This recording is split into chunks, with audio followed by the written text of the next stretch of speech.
夏商 is from Hejian. His father Xia Dongling was an inveterate spendthrift. In daily life, he only ate the filling of steamed buns, discarding all the crusts and letting them scatter all over the floor. Seeing his obese figure, people nicknamed him the crust-discarding marshal. In his old age, his family fortunes declined, and he fell into extreme poverty, often unable to afford even 3 meals a day. His arms became withered and thin, with loose, sagging skin hanging like cloth bags, earning him the nickname the mendicant monk, as he resembled a begging monk with a bag slung over his shoulder. On his deathbed, Xia Dongling instructed Xia Shang, "I have squandered and wasted food and clothing all my life, offending heaven, and thus I have met my end through starvation and cold. You must cherish the blessings bestowed by heaven, work diligently, and make amends for my wrongdoings." Xia Shang strictly adhered to his father's final words. He was honest, loyal, and kind-hearted, devoting himself entirely to farming and labor, living by his own efforts. The villagers deeply respected and adored him. There was a wealthy old man in the area who took pity on him for his poverty, lending him capital to learn the trade of peddling. But Xia Shang always lost money in business, unable even to preserve the principal. Unable to repay the loan, he felt greatly troubled and voluntarily asked to work as a hired hand at the old man's home to offset the debt. The old man refused. Xia Shang grew even more anxious and eventually sold his own house and land, using the money to repay the old man. After learning the reason, the old man pitied him even more, insisted on helping him redeem the sold property, and lent him additional capital to start his business. Xia Shang declined, saying, "I couldn't even repay the dozen or so taels of silver borrowed earlier.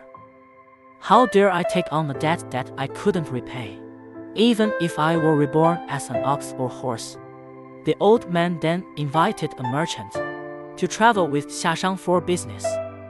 After several months, they returned barely breaking even. The old man waived all interest and let him take the principal to go back into business. Over a year later, Xiao Shang earned a cartload of goods and money. On the way back, a hurricane struck the river, nearly capsizing the boat, and half the cargo was lost. After returning and tallying the remaining assets, he found it just enough to repay the principal. So he said to his fellow merchant, "Heaven has destined me to be poor, and no one can change it. I have dragged you into this." He then settled accounts, cleared everything, respectfully bid farewell, and quit business. The old man repeatedly urged him to resume his trade, but he stubbornly refused and returned to farming for a living. He often lamented, "Everyone has a few stable and comfortable years in life. Why must I alone live in poverty and hardship all my days?"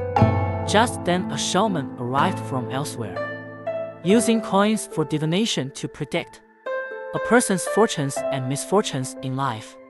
Xia Shang respectfully visited to seek a divination. The diviner was an old woman. The dwelling is clean and elegant, with an altar for the gods inside, incense smoke curling upward. Xia Shang steps forward to finish his worship, and the old witch demands divination payment. Xia Shang takes out 100 copper coins and hands them to her. The witch puts them all into a wooden tube, then kneels before the altar holding the tube, shaking it incessantly as if drawing lots. After a moment, she rises, pours the coins into her hand, and lays them out one by one on the table. The rule of divination is, a coin with the inscription side up is ominous, while the reverse side up is auspicious. Counting down, the first 58 coins all show the inscription side, and the rest are all reverse sides. The witch asks, "How old are you this year?" Xiashang replies, 28. The witch shakes her head and says, not yet. You are currently walking on your ancestors' fortune, not your own destiny. You won't take on your own fate until you are 58. After that, your life will have no more hardships or setbacks. Xiashang asks, what is ancestors' fortune? The witch says, if your forebears accumulated good deeds and left blessings unexhausted, the descendants can inherit and enjoy them. If your forebears committed evil and left calamities unendured, the descendants must bear them as well. Xiashang counts on his fingers and sighs. I still have to endure another 30 years. By then I'll be old and nearly in the grave.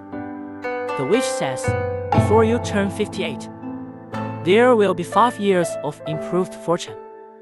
Enough to make a living just sustaining you and keeping you from hunger and cold. In the year you turn 58, a large sum of money will come to you on its own, without you needing to toil or seek it out.